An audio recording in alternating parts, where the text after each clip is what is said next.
मैं मोदी जी पर एक कविता सुनाऊं? हाँ सुनाओ ना, बिल्कुल सुनाओ। सुनिए। अच्छा, एक बार जो सुनना चाहते हैं मोदी जी पर वो हाथ उठाएं। लो जी, सब बड़ी सुनना चाहते हैं। अभी रुचि खत्म नहीं हुई ना। इसी बात को ही सुनने के लिए बैठे हुए हैं कि मोदी जी पर आप सुनाएंगे क्या? यही तो आश्चर्य करोगे आपकी मोदी जी पर सुनाऊंगा क्या। एक शब्द खिलाफ नहीं बोलूंगा, एक शब्द उनके पक्ष में नहीं बोलूंगा। और उसमें कविता में हरिओम पवार जिंदा है। मेरी आज भी मान्यता है, जब मैंने 40 साल पहले कविताएं लिखनी शुरू की तब मैंने इस सिद्धांत को स्वीकार लिया था, कविताएं सरकारों का समर्थन नहीं होती। जब जब कविताओं ने सरकारों के समर्थन किए, या तो कविताएं मर गई या सरकार गिर गई। मैंने जीवन भर सरकारों का समर्थन किया ही नहीं। एक कविता लिखी, वाजपेयी साहब ने जब परमाणु विस्फोट किए तो मैं अपने को रोक नहीं पाया, मैंने उनके परमाणु विस्फोट के समर्थन में एक लंबी कविता लिख मारी और उन्हीं को जा सुनाई। बड़े खुश हुए, बहुत अच्छी लिखी है। मैंने कहा जी, दो बातें होंगी, या तो मेरी कविता बचेगी या आपकी सरकार बचेगी। और कुछ दिन बाद इतिहास में लिखा हुआ है, कविता बची, सरकार गिरी। उसके बाद मैंने सरकारों के पक्ष में नहीं लिखा।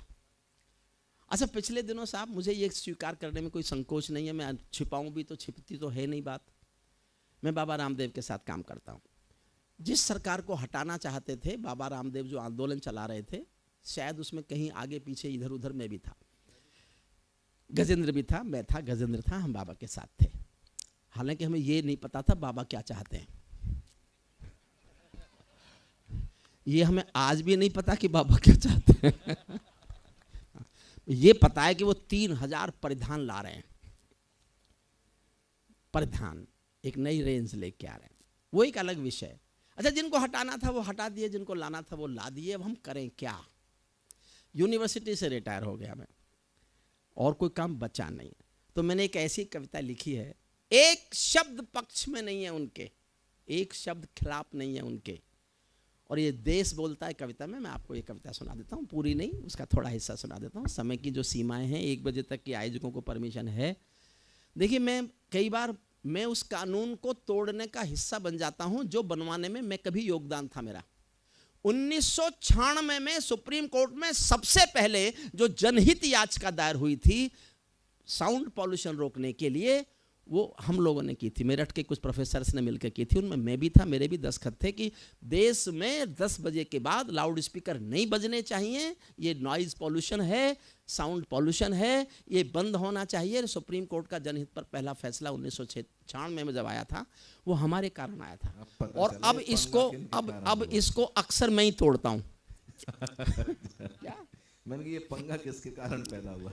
नहीं, ये जरूरी है, लेकिन अब छूट होती है, 15 दिन की छूट हुई बाद में। सुप्रीम कोर्ट ने कहा 1 साल में 15 दिन ऐसा कोई नियम लागू नहीं होगा, तो उन 15 दिन में से आज 1 दिन है।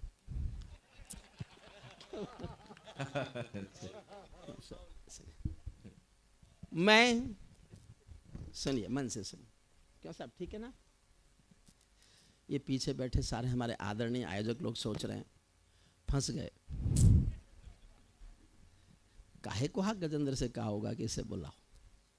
देखिए, मेरा गड़बड़ ये क्या साहब, जब तक मैं 4 कविताएं नहीं सुना लेता मेरा गला खुलता ही नहीं है। मैं 4-5 साल बाद आया हूं और कई संस्थाओं को मिलके, ये कई संस्थाओं का मिला जुला कार्यक्रम है ना, एक का ही है, अग्रवाल एक ही संस्था है। तो पिछले 4-5 साल से आर्थिक तंगी में थी क्या? शंकर चौक पे कविताएं सुनाते थे। 1 साल पहले आया था। अच्छा, पिछले साल नोटबंदी के कारण रहा होगा। तो फिर तो आपने मोदी सुन ली होगी, फिर क्यों सुनना चाहते हो? हाँ, कोई बात नहीं, कौन सी याद रहती है। चलिए साहब, याद भी हो तो क्या फर्क पड़ता है कि उसका जो अंतिम छंद है वो नया सा है। मैं ताजों के लिए समर्पण वंदन गीत नहीं गाता, मैं ताजों के लिए ताली बजाते रहिएगा सब। देखिए, तालियों से कविता बड़ी नहीं होती, ताली किसी कविता का मापदंड नहीं है। लेकिन मुश्किल ये हो गई इस देश में कि जब ताली नहीं बज रही होती है ना, तो हमारे मन में ख्याल कि मुझे कुछ भी नहीं गम था, अगर गम था तो ये गम था, मेरी कश्ती जहां डूबी वहां पानी बहुत कम था। हमें लगता है कि सुनी ही नहीं जा रही। और इस देश में ताली बजवाने की एक बड़ी गलत परंपरा बन गई। ये रोग हो गया कवियों को कि वो तालियों की गड़गड़ाहट में कविता पढ़ने लगे। ताली नहीं बजे तो उन्हें कुछ कमी नज़र आती है। कोई ताली कविता का मापदंड नहीं है, मैं खुद स्वीकारता हूँ, लेकिन अब एक दिन में तो हम ठीक हो नहीं सकते। आप ये उम्मीद करो कि हम राम का मंच है एक दिन में ठीक हो जाए, तो बता अच्छा जहाँ लगे बजाते हैं। मैं ताजों के लिए समर्पण वंदन गीत नहीं गाता, दरबारों के लिए कभी अभिनंदन गीत नहीं गाता, गौन भले हो जाऊं लेकिन मौन नहीं हो सकता मैं। चौथी पंक्ति समझ जाओगे तो मेरी पूरी कविता समझ जाओगे। एक पंक्ति पर मेरी पूरी कविता की आत्मा टंगी है। मैं ताजों के लिए समर्पण वंदन गीत नहीं गाता, दरबारों के लिए कभी अभिनंदन गीत नहीं गाता, गौन भले हो जाऊं लेकिन मौन नहीं हो सकता मैं। पुत्र मोह में शस्त्र त्याग कर द्रोण नहीं हो सकता मैं। पुत्र मोह में शस्त्र, सल्यूट, वाह। पुत्र मोह में शस्त्र त्याग कर द्रोण नहीं हो सकता मैं। कितने ही पहरे बैठा दो मेरी क्रुद्ध निगाहों पर, मैं दिल्ली से बात करूंगा भीड़ भरे चौराहों पर। मैं गाथा वाचन करता हूँ सिंहासन परिवर्तन की, अच्छे दिन आने वाले हैं नारों के आकर्षण की। कभी किसी भी प्रलोभन में मेरी कलम नहीं बिकती, कभी किसी भी प्रलोभन में मेरी कलम नहीं बिकती, और किसी भी डर के आगे दिन को रात नहीं लिखती। मैं शब्दों की क्रांति ज्वाल हूँ वर्तमान को गाऊंगा, जिस दिन मेरी आग बुझेगी मैं उस दिन मर जाऊंगा। जिस दिन मेरी आग बुझेगी मैं उस दिन, जिस दिन मेरी आग बुझेगी मैं उस दिन मर जाऊंगा। सत्ता का आकर्षण मेरी भूख नहीं, शाल दुशाला चंदन मेरी भूख नहीं, सरकारी अभिनंदन नहीं चुने मैंने, राजनीति के बंधन नहीं चुने मैंने, पद्म पुरस्कारों की चाह नहीं करता, दरबारों की मैं परवाह नहीं करता, कलम सिपाही बनकर जिंदा रहता हूँ, भूखे बच्चों से शर्मिंदा रहता हूँ, भूखे बच्चों से शर्मिंदा रहता हूँ। पगडंडी से लाल किले तक जाता हूँ, झुग्गी झोंपड़ियों के आंसू गाता हूँ, लेकिन दरबारों में कभी का शीश नहीं झुकने दूंगा। कविता का सिंहासन से संग्राम नहीं रुकने दूंगा, कविता का सिंहासन से सत्ता बदली, कविता वहीं से शुरू हुई। भारत माँ के घरों में नया बसंत दिखाई देता है। अगली पंक्ति सबको समझ में तो आएगी, अब ताली बजाओगे कि नहीं बजाओगे मैं नहीं जानता। भारत माँ के घर में नया बसंत दिखाई देता है, वंशवाद की परंपरा का अंत दिखाई देता है। वंशवाद, बहुत अच्छा। ये जगबीर राठी के घर गया मैं, तो वहाँ एक चौधरी बैठे थे हरियाणा के। वो चौधरी बोले भाई इस बार मोदी नहीं आता। मैंने कहा जी अच्छा नहीं आता, कौन आएगा? बोले भाई दूसरा एक चौधरी और बैठा था, बोले भाई मायावती जी आ सकें, ममता जी आ सकें, अखिलेश जी आ सकें, राहुल जी आ सकें, शरद पवार आ सकें, सबके नाम लिए। तो पहला वाला चौधरी बोला भाई जब सत्यानाश होना ही है तो फिर सपना चौधरी के बुरी है। और अच्छे, क्या बात है। भारत माँ के घर में, अच्छा आप समझते हो गजेंद्र मैं हंसा नहीं सकता? नहीं क्यों नहीं हंसा सकता? मैं इतना हंसा सकता हूँ कि हंसी वालों के पोस्टर भी उखाड़ देता हूँ कई बार, पर समय नहीं है आज। क्या ऐसा क्यों हो जाता है? आप तो कुछ नहीं कर रहे लेकिन हाँ, जी हाँ, कोई बात नहीं। जी हाँ, आपके पास, मेरे पास नहीं। भारत माँ, तो इन्हों को रखो, क्यों सुन रहे थे? देखो मैं जाट हूं, मूर्ख नहीं हूं। मैं जानता हूं देश की सर्वाधिक बौद्धिक कौम अग्रवाल समाज के बीच बैठा हुआ हूं। आपने संस्कार संस्कृति का पोषण किया है, रक्षा की है। जितना इस देश में अग्रसेन समाज ने और जैन समाज ने अपनी संस्कार संस्कृति मर्यादाओं का पालन पोषण किया है, अगर हर कौम ने कर लिया होता तो हिंदुस्तान में कोई भी सांस्कृतिक प्रदूषण हुआ ही नहीं होता, हुआ ही नहीं होता। सुनिए, भारत माँ के घरों में नया बसंत दिखाई देता है, वंशवाद की परंपरा का अंत दिखाई देता है। तुमने उस दिन परंपरा का सूरज को गाया था, तारीफ नहीं की, लेकिन कोई काम ऐसा कर दिया हो जो इतिहास में लिखा जाएगा, तो वो मैंने भी लिखा है। समर्थन चाहता हूं पूरे सदन का, आपको लगे कि इस काम की तारीफ तो होनी चाहिए थी। मोदी की तारीफ नहीं है, एक काम की तारीफ है। तुमने उस दिन परंपरा का सूरज को गाया था, जिस दिन तुमने संसद की चौखट पर शीश झुकाया था, जिस दिन तुमने संसद की चौखट पर शीश झुकाया था, बहुत बधाई देता हूं मैं परिवर्तन के नायक को। मैंने 20 साल कविताएं सुनाई हैं उनको, जब वो मुख्यमंत्री नहीं बने थे, उससे पहले से मेरे श्रोता हैं। लेकिन एक बात कह के जाता हूं, भगवान राम के मंच पर गजेंद्र सोलंकी आज की रात की सबसे ज्ञान की जो मेरे पास बात कहने की है, वो मैं कह के जा रहा हूं। आप जिसके साथ उठते बैठते हो और वो देखते ही देखते देश का सबसे बड़ा आदमी बन जाए, तो फिर उसके साथ आपका क्या रिश्ता है, ये तय करने का अधिकार उस पर मत छोड़ना। ये तुम तय करना कि तुम्हारा उससे क्या रिश्ता है। बहुत अच्छी बात है। क्या और मैं रिश्ता तय करता हूं, मैं आपसे आशीष मांगता हूं और केवल ये एहसास जीना चाहता हूं। मैं जानना चाहता हूं मुझे आप कैसे आशीष देंगे। सुनना, बहुत बधाई देता हूं मैं परिवर्तन के नायक को, बहुत बधाई दी है मैंने परिवर्तन के नायक को, लेकिन कैसे मर जाने दूंगा आंसू के गायक को। आप विजय के जननायक हो, मैं पीड़ा का गायक हूं। आप राजपथ के नायक हो, मैं जनपथ का नायक हूं। आप राजपथ के नायक हो, मैं जनपथ का नायक हूं। निर्वाचन ने सौंपा है सम्मान तुम्हारे हाथों में, लोकतंत्र की मां संसद का मान तुम्हारे हाथों में, लोकतंत्र की मां संसद का मान तुम्हारे हाथों में, संविधान के पालन का अरमान तुम्हारे हाथों में, तिलक गोखले गांधी का वरदान तुम्हारे हाथों में, अमर तिरंगे की सौंपी है शान तुम्हारे हाथों में, सौंप दिया है पूरा हिंदुस्तान तुम्हारे हाथों में, सौंप दिया है पूरा हिंदुस्तान तुम्हारे हाथों में। विजय किसी की नहीं, विजय ये परिवर्तन के यश की थी। देश एक चेंज चाहता था और देश का कुछ पता नहीं कब चाहने लगे।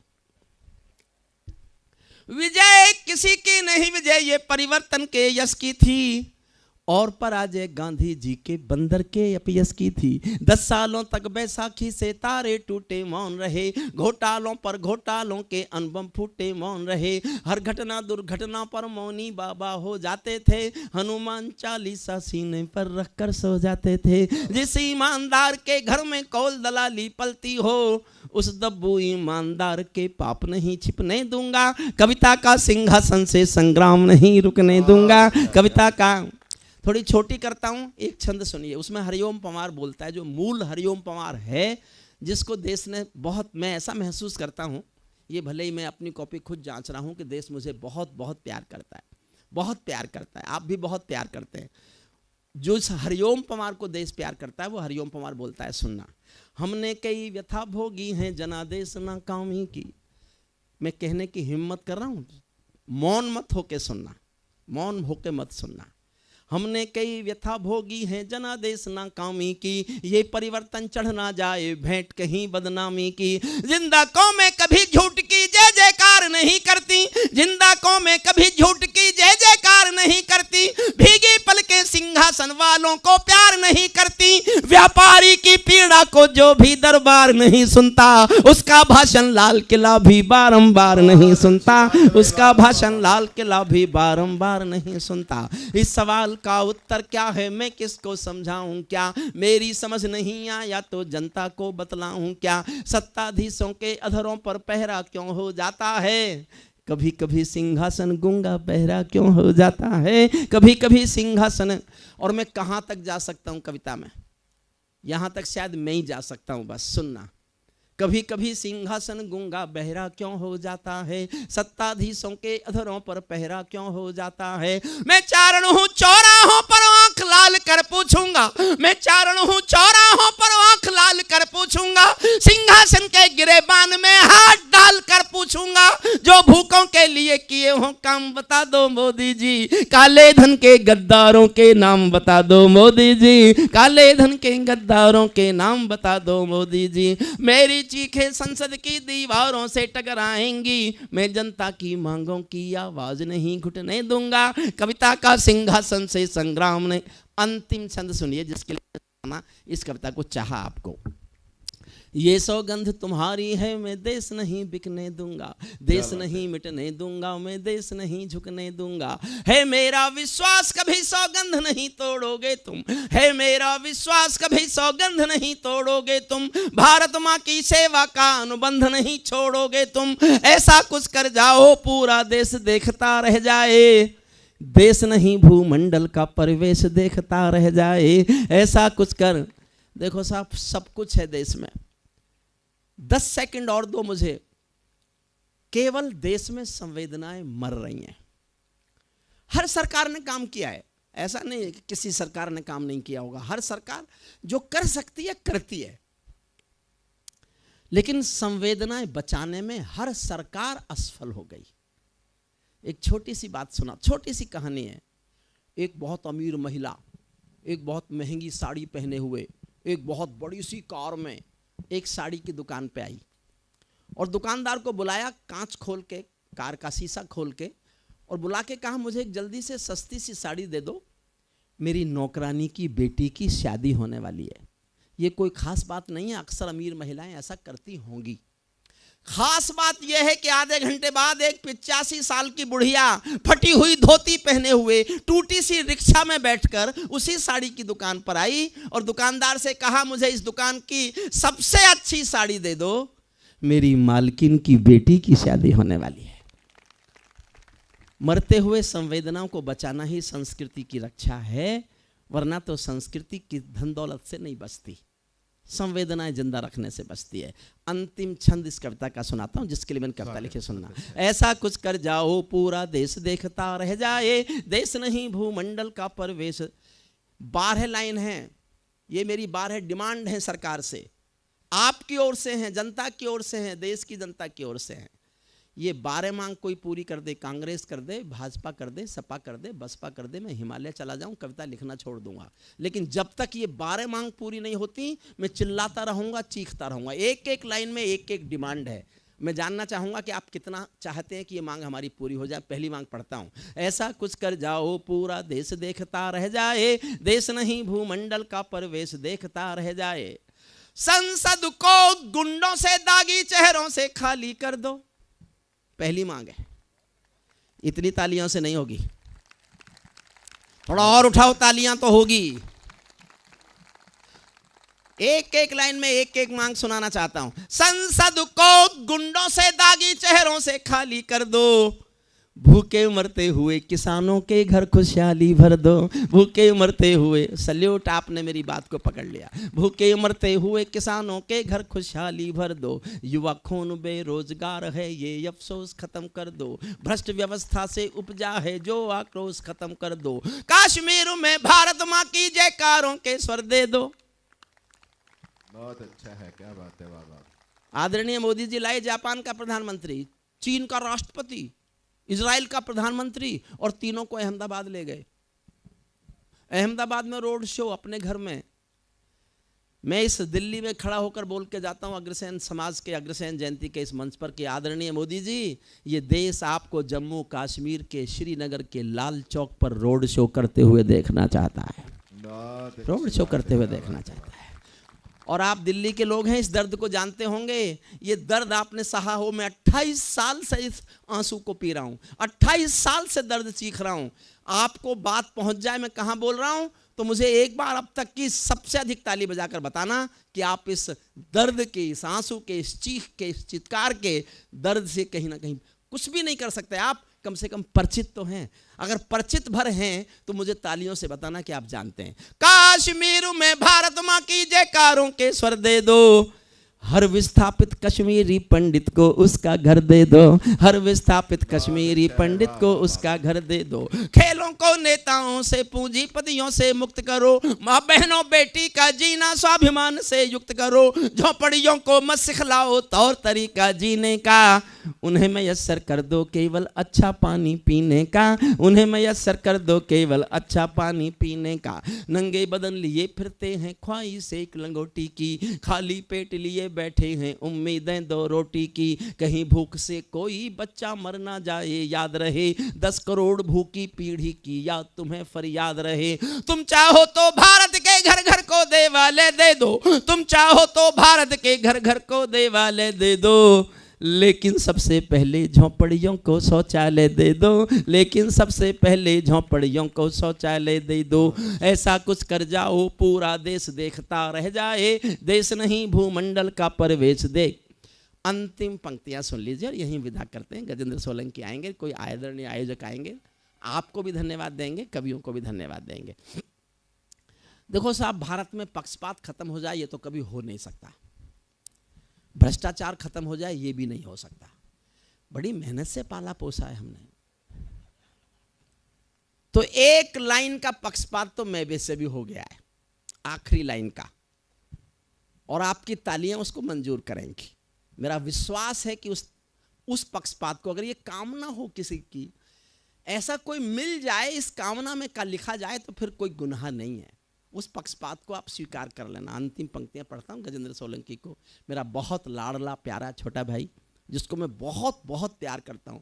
ओज का, सांस्कृतिक विरासत का ऐसा एक स्वर जो दुनिया में जहां हिंदी जानी जाती है वहाँ भारत की संस्कृति संस्कार का ध्वज लेकर वो कविता सुनाने जाता है। मैं इसलिए नहीं जाता कि मुझे हवाई जहाज़ से डर लगता है। यहाँ तक कार में आ जाऊँ तो मैं तो बस त्रिनगर आता हूँ और बस, ठीक है। ये हमारा छोटा भाई जगबीर राठी इस समय भी किसी को मैसेज कर रहा है, नहीं कर रहा तो इस मोबाइल को बंद करके ऊपर हाथ कर, मोबाइल हटा ले, क्योंकि ताली तुझे बजानी है। बढ़िया है, हरियाणवी संस्कार संस्कृति का, लोकल डायलेक्ट का एक बहुत प्यारा सा मुस्कुराहट खिलखिलाहट का मसीहा है ये। हंसते हंसते गंभीर बात कहा जाता है। देखा नहीं आपने, हंसते हंसते भगत सिंह का चित्र आपके आंखों के आगे डाल के ऐसा कर दिया जैसे साक्षात भगत सिंह खड़ा हो। ये गुण केवल हमारे गुणवीर जगबीर राठी में। अंतिम छंद सुनिएगा। ऐसा कुछ कर जाओ पूरा देश देखता रह जाए, देश नहीं भूमंडल का परवेश। समर्थन करना, गंभीर पंक्तियां पढ़ने जा रहा हूं एक एक। ऐसा कुछ कर जाओ पूरा देश देखता रह जाए, देश नहीं भूमंडल का परवेश देखता रह जाए। ऐसा लगे कि सबका साथ तुम्हारे दिल की इच्छा है। अगर तुम ये सिद्ध करना चाहते हो इस देश में कि सबका साथ सबका विकास ही तुम्हारे दिल में है, तो फिर इस देश में अलवर, दादरी और कासगंज नहीं होने चाहिए, नहीं होने चाहिए सर, नहीं होने चाहिए।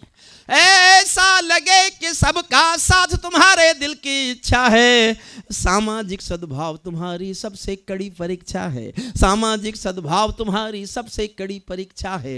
ऐसा लगे कि गुजराती बेटा गांधी का सपना है, ऐसा लगे कि गुजराती बेटा गांधी का सपना है। ऐसा लगे कि दिल्ली का सरपंच हमारा अपना है, ऐसा लगे कि 1.25 अरब की आबादी का दमखम हो, ऐसा लगे कि भारत की सब तहजीबों का संगम हो।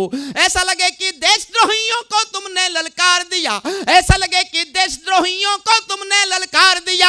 ऐसा लगे कि भारत मां का हर दुश्मन धिक्कार दिया। ऐसा लगे कि काले धन का पूरा खेल हिल गया है, ऐसा लगे कि दिल्ली को सरदार पटेल मिल गया है, ऐसा लगे कि दिल्ली को।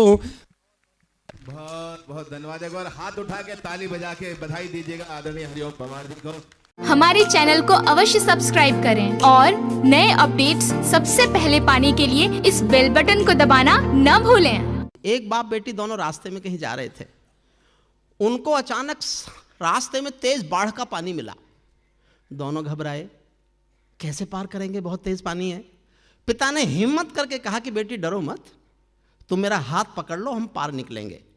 बेटी ने तुरंत कहा पापा मैं आपका हाथ नहीं पकड़ूंगी, आप मेरा हाथ पकड़ लो। पापा ने कहा क्या फर्क पड़ता है बेटी, तुमने मेरा हाथ पकड़ा या मैंने तुम्हारा हाथ पकड़ा। समझना साहब, समझ जाओ तो मैं जानना चाहता हूं आप कितने लोग समझे। मेरी बात समझिए, मैंने कही नहीं अभी।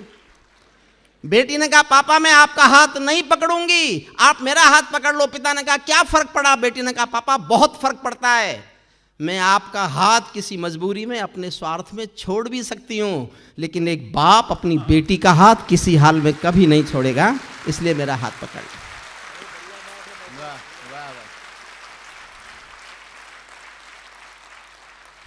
मैं थोड़ा सा अस्वस्थ होने के कारण जो मैं गाता रहा हूं आज तक, मैं थोड़ा एक कविता गद्य में पढ़ना चाहता हूं, क्योंकि मुझे नहीं लगता मैं अभी गा सकता हूं, मुझे मना भी किया गया है। नहीं। जहाँ से कीर्ति जी ने एक कविता छोड़ी थी, मैं तय करूँगा 2 लाइन पढ़ रहा हूँ बस। ये 2 लाइन आप स्वीकारेंगे तो मैं कोशिश करूँगा पूरी कविता पढ़ूँ। मैंने बहुत गुस्से में एक कविता लिखी है इन दिनों, बहुत गुस्से में।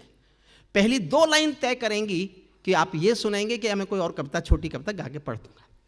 2 लाइन पर मैं जानना चाहता हूं कि इस कविता को, इस विचार को आप स्वीकारते हैं कि नहीं स्वीकारते? ये ही दुश्मन के गालों पर दिल्ली के चांटे होते, कितना सहें, कब तक सहें, कब तक दही आएंगे, कब तक तिरंगे में लिपट कर आएंगे हमारे बेटे?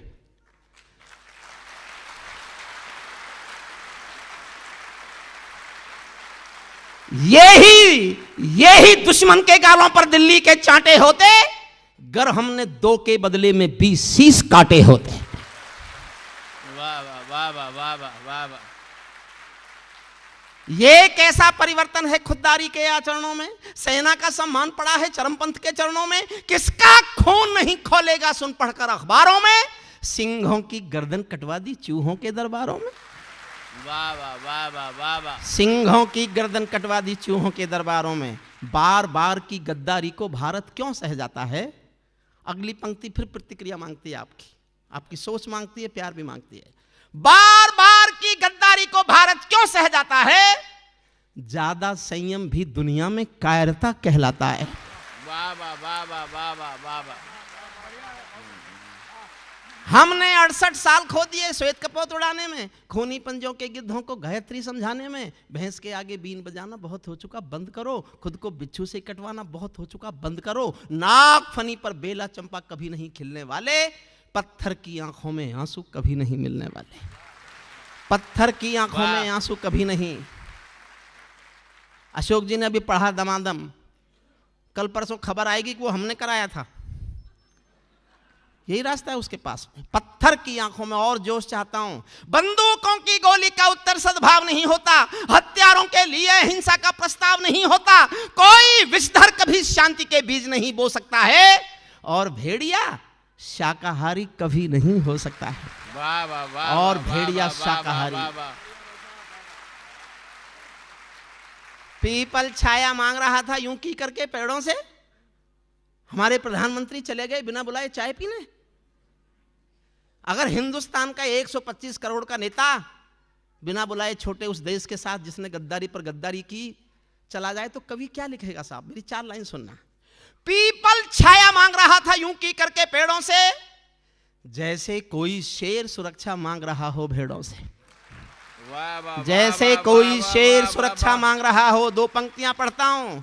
68 साल के रिश्ते, अगर आपको लगे मैंने 68 साल का भारत पाकिस्तान का इतिहास एक पंक्ति में लिख दिया है तो पूरे सदन की घनघोर तालियों से अपने इस विचार पर मोहर लगवाना चाहता हूं। पीपल छाया मांग रहा था यूं की करके पेड़ों से, जैसे कोई शेर सुरक्षा मांग रहा हो भेड़ों से। जैसे कोई मोती खोजे झीलों की गहराई में, हम कस्तूरी खोज रहे हैं उल्लू की परछाई में।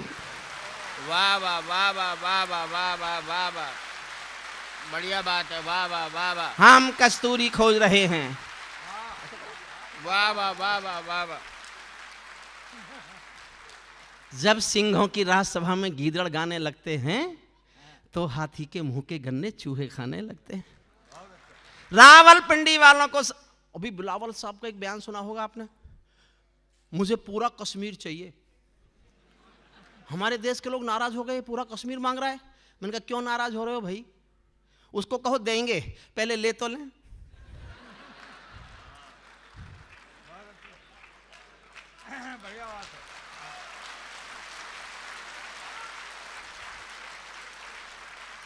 मैंने खबर भेजी, बिलावल तुझे कश्मीर चाहिए, हमारी राजधानी दिल्ली है, तू जानता है यहाँ के लोग रेल में खिड़की के पास वाली अपनी सीट भी किसी को नहीं देते।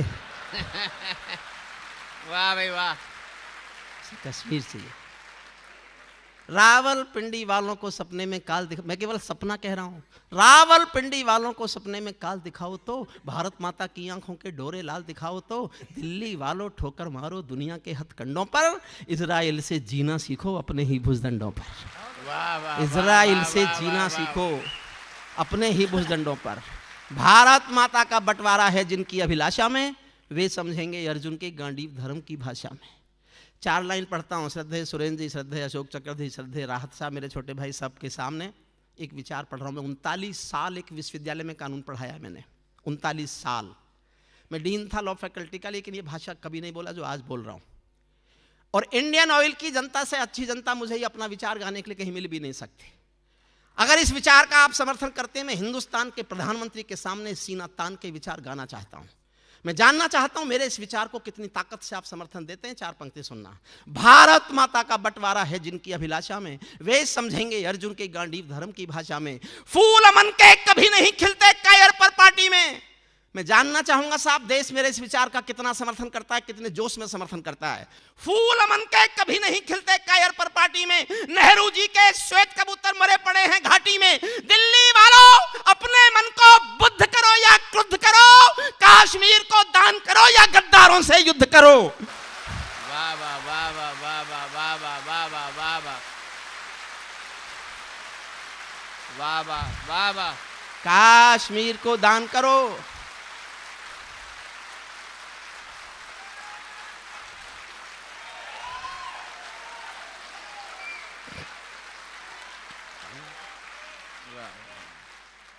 जेल भरे क्यों बैठे हैं?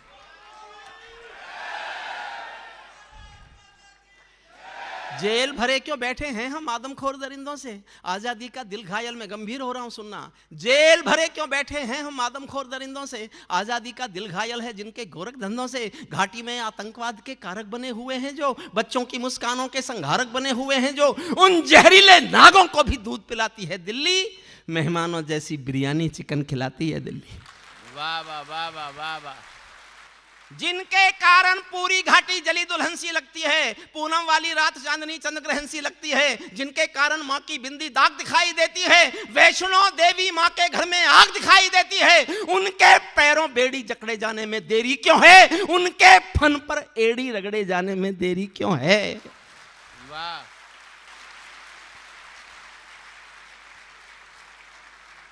कश्मीर में एक विदेशी देश दिखाई देता है। जब मैंने ये पंक्तियां लिखी मैं रोया था साहब, मुझे नहीं पता आप कैसे सुनेंगे। कश्मीर में एक विदेशी देश। बहन जी वापस आइए प्लीज, बहन जी वापस आ जाएं। आपने आज से पहले मुझे कभी सुना नहीं होगा। मैं बीमार हूं तो इसके अर्थ ये नहीं कोई फायदा उठा सकता।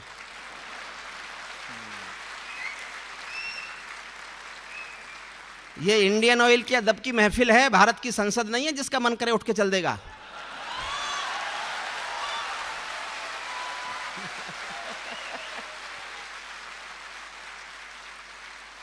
वाह भाई वाह। कश्मीर में मैं अपने दिल का छाला फोड़ता हूं और आपके दुख को अपने साथ शामिल करता हूं।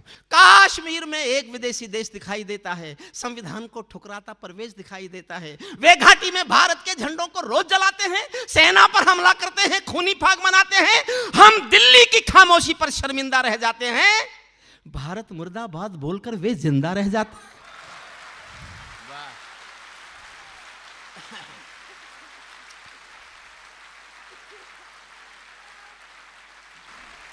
17 सितंबर को उरी में हमारे 17 सैनिक मारे गए थे। 17 सैनिक, 17 सितंबर की डेट थी वो। खबर छप चुकी थी 18 सितंबर के अखबारों में। मैं हाथरस में एक कवि सम्मेलन में था, 15,000 लोग मेरे सामने थे। लोग चिल्लाए सामने से, अब भी कुछ नहीं बोलोगे? तो किसी दूसरे ने कहा ये नहीं बोलेगा, ये तो उनका चमचा हो गया है। मैंने तभी 2 पंक्तियां पढ़ी और मैं कभी कभी सोचता हूं केवल इन 2 पंक्तियों के कारण ही सर्जिकल स्ट्राइक हुई, वरना नहीं होती। वो मेरा क्षणिक गुस्सा था, वो शायद सुरेंद्र जी ने भी नहीं सुना, अशोक जी ने भी नहीं सुना, राहत जी ने भी नहीं सुना। मैं आज सुनाता हूं, इसलिए सुनाता हूं कि मैं आज नहीं बोलूंगा तो फिर आगे बोलने का मौका नहीं मिलेगा। मैं कितने क्रोध में था आप उसकी कल्पना करना। उस समय की घटना है, 18 सितंबर को हमारी 17 लाशें पड़ी हुई हैं और 28 सितंबर तक कोई एक्शन नहीं हुआ था। लेकिन मैंने 18 सितंबर की शाम को पढ़ा, 18 सितंबर की शाम को कश्मीर में एक विदेशी देश दिखाई देता है, संविधान को ठुकराता परिवेश दिखाई देता है। वे घाटी में भारत के झंडों को रोज जलाते हैं, सेना पर हमला करते हैं, खूनी फाग मनाते हैं। हम दिल्ली की खामोशी पर शर्मिंदा रह जाते हैं, भारत मुर्दाबाद बोलकर वे जिंदा रह जाते हैं। 2 पंक्तियां। मैं चाहता हूं मेरे इस क्रोध को आज इतना आशीर्वाद देना कि मैं दुनिया में कभी भी किसी से डरना बंद कर दूं। भारत मुर्दाबाद बोलकर वे जिंदा रह जाते हैं। शायद तुम भी सत्ता मद के अहंकार में बैठे हो, क्या 17 मंत्री मरने के इंतजार में बैठे हो?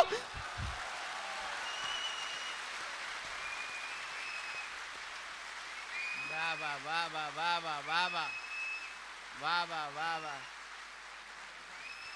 वाह वाह, सैल्यूट करता हूं आपको। वाह वाह वाह वाह। आदरणीय सुरेंद्र शर्मा जी, हिंदुस्तान में कोई मीडिया कवि नहीं बनाता। मैं मीडिया का बनाया हुआ कवि नहीं हूं, मैं हिंदुस्तान की जनता के प्यार का बनाया हुआ कवि हूं। वाह। सेना पर पत्थरबाजों को कोई इतना बतला दो। अगली पंक्ति से अच्छी मैंने इस साल कोई पंक्ति नहीं लिखी। अपनी 1 साल की सबसे अच्छी पंक्ति सुनाने जा रहा हूं और फिर प्यार मांगता हूं।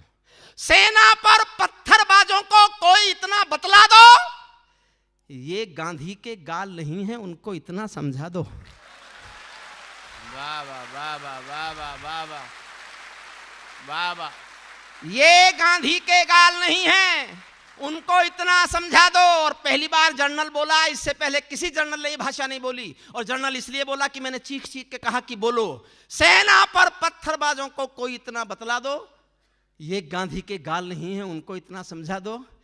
एक बार सेना को भी कुछ निर्णय खुद कर लेने दो। वाह वाह वाह। अगली पंक्ति आपकी घोर आसमान जैसी तालियां चाहती है। एक बार सेना को भी कुछ निर्णय खुद कर लेने दो, एक बार पत्थर का उत्तर गोली से दे लेने दो, एक बार पत्थर का उत्तर। वाह वाह वाह वाह वाह वाह।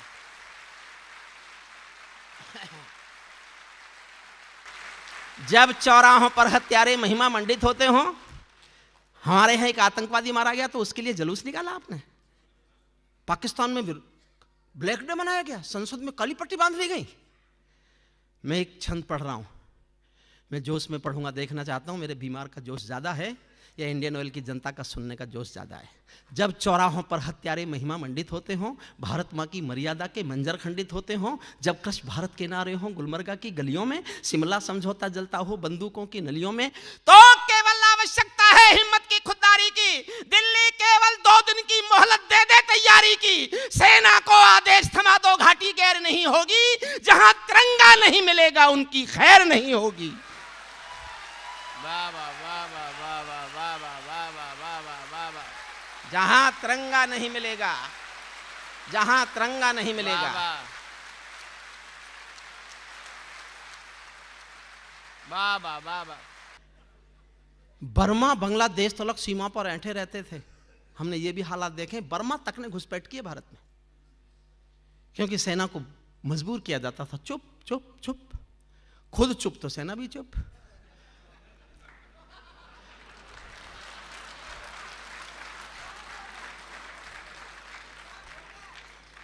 बर्मा बांग्लादेश तलक सेना पर, बर्मा बांग्लादेश तलक सीमा पर ऐंठे रहते थे और हमारे नेता चूड़ी पहने बैठे रहते थे। दिल्ली डरी डरी रहती थी पाक चीन की बॉर्डर पर, सेना बांधे हाथ खड़ी रहती थी किसके ऑर्डर पर। दुनिया को एहसास कराओ, हम निर्णय ले सकते हैं, हम भी ईंटों का उत्तर अब पत्थर से दे सकते हैं। अब तो वक्त बदलना सीखो, डरते डरते जीने का। दुनिया को एहसास कराओ 56 इंची सीने का। दुनिया को एहसास कराओ, दुनिया को एहसास कराओ।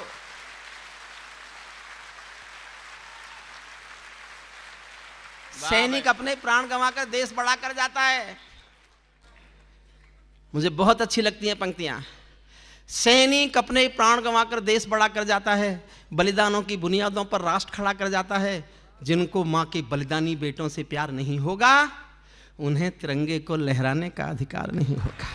वाह वाह वाह। उन्हें तिरंगे को लहराने का अधिकार नहीं होगा। सिंहासन के माने होते हैं सिंहों का आसन हो, कायरता से दूर अटल संकल्पों का अनुशासन हो। खत्म करता हूं साहब कविता। राजमहल के आचरणों की गंध हवा में जाती है। दिनकर की एक पंक्ति हिंदुस्तान में सिंहासन बदल देती है। सिंहासन खाली करो कि जनता आती है। मैं इस कविता में एक पंक्ति ऐसी खोजता हूं, मैं नहीं रहूंगा तो शायद मेरी यह पंक्ति कोट करेगा देश। मन चाहता हूं, आपका प्यार मांगता हूं। राजमहल के आचरणों की गंध हवा में जाती है, राजा कायर हो तो बिल्ली सिंहों को धमकाती है। राजा अंतिम पंक्तियां पढ़ रहा हूं। राजा कायर हो तो बिल्ली सिंहों को धमकाती है, भारत एक अखंड राष्ट्र है, सवा अरब की ताकत है, कोई हम पर आंख उठा ले किसकी भला हिमाकत है, धरती अंबर और समंदर को ये भाषा समझा दो, दुनिया के हर पंच सिकंदर को ये भाषा समझा दो, अब खंडित भारत मां की तस्वीर नहीं होने वाली, कश्मीर किसी के अब्बा की जागीर नहीं होने वाली, कश्मीर किसी के अब्बा की।